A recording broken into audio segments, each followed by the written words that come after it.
bagi kita semua. Tamu undangan yang saya hormati dan halo teman-teman semua, apa kabar? Semoga selalu baik ya. Perkenalkan, nama saya Sakira Azahra Priyadi. Saya berasal dari SD Negeri 11 Sungai Berumas. Saya masih kelas 1 SD loh teman-teman.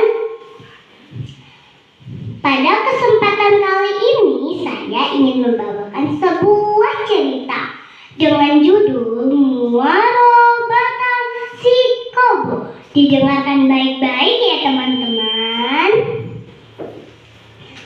Sungai Si Kobo berada di ujung Gading, Kecamatan Lembah Melintang, Kabupaten Pasaman Barat. Sungai ini berhulu dari Gunung Melintang, daerah Situa yang berada jauh di sana. Sungai Si Kobo merupakan salah satu sungai terbesar di Kecamatan Lembah Melintang. Airnya yang jernih dan bersih terasa sangatlah sejuk, mengalir di bawah jembatan gantung yang merupakan peninggalan yang sangat bersejarah bagi kita semua. Hampir semua penduduk yang berada di pinggiran sungai menggunakan sungai untuk berbagai kebutuhan seperti mencuci, mandi, mengambil pasir, batu, maupun mencari ikan untuk memenuhi nafkah keluarga. Ikan di sungai sangatlah banyak, makanya sebagian penduduk ada yang bekerja mencari ikan dan hasil tangkapannya dijual untuk memenuhi kebutuhan keluarga. Canda dan tawa anak-anak pinggiran sungai hampir setiap saat terdengar. Berenang kian kemari, berkejar-kejaran, melompat ke dasar sungai dan kemudian muncul lagi ke permukaan sungai.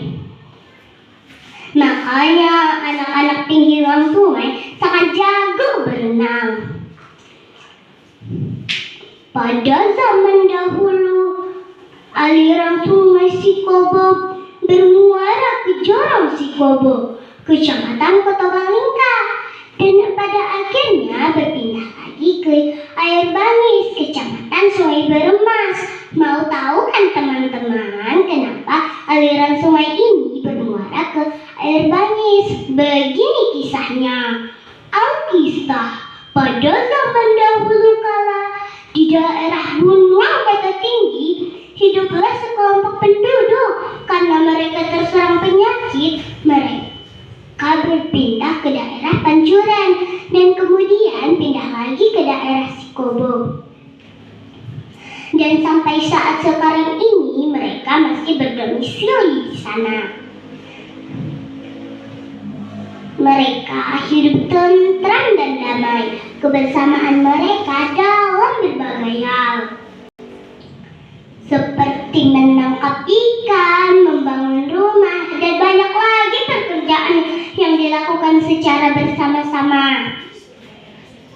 Daerah Si Kobo yang berada di pinggiran sungai mengharuskan penduduknya untuk sebagai pelayan. Walaupun sebagian masih ada yang bekerja sebagai petani, yaitu bersawah. Dan air untuk mengaliri sawah berasal dari Sungai Si Kobo. Pada suatu ketika, dari kejauhan terlihatlah sebuah kapal besar yang ingin mendarat ke pinggir pantai. Seorang penduduk yang melihatnya berlarian untuk memanggil penduduk lain. "Hai oyang kampung! Hai oyang kampung! Lai kapal godang tiba! Hai oyang kampung! Mana tetapi laui?" teriak seorang pemuda. Para penduduk pun berlarian ke pinggir pantai sambil bersembunyi di balik semak-semak.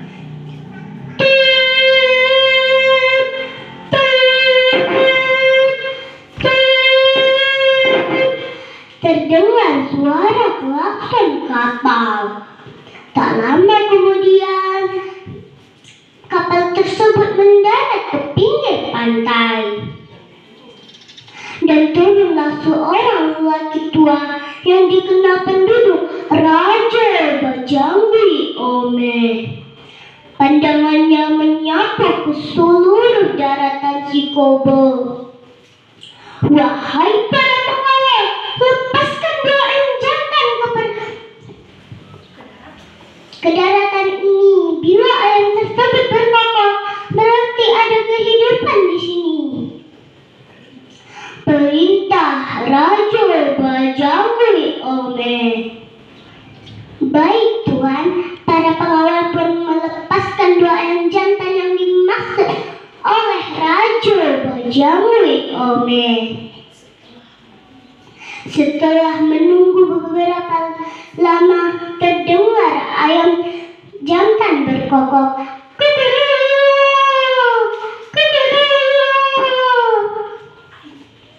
Ayo kita semua turun, karena menurut ramalan saya kita akan hidup sejahtera di sini.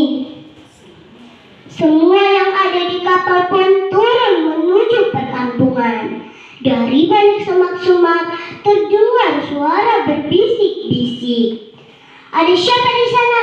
Keluarlah, kami bukan orang jahat, teriak Raja Bajangwi Ome. Akhirnya seorang penduduk keluar dari balik semak-semak. Ada apa ya tuan-tuan datang ke daerah kami? Tanya seorang penduduk. Maaf kalau kedatangan kami membuat heran tuan-tuan. Kami datang dari negeri seberang, bukan untuk bermaksud untuk mengganggu ketenangan tuan-tuan. Adapun maksud dan tujuan kami ingin menyambung hidup di tanah tuan-tuan. Bolehkah tuan-tuan? Tanya Raja Bajangwi Ome. Kalau memang kedatangan tuan-tuan ingin mencari rezeki di sini, mari kita semua membangun negeri ini secara bersama-sama. Sejak saat itu, penduduk yang berada di Sikobo pun semakin ramai. Mereka hidup rukun dan damai, walaupun dari daerah yang berbeda-beda. Sampai suatu ketika, dari kejauhan terlihatlah seorang lelaki tua berpakaian kumal berjalan tertatih-tatih menggunakan tongkat. Sekelompok penduduk yang melihat Pak Tua tersebut berbisik-bisik. Bolehkah saya meminta secangkir air? Wahai Pak Tua besar, tak ada secangkir air pun untukmu. Kalau memang beda air, secangkir air pun untuk diminta di sini. Kalian akan merasakan kesusahan air.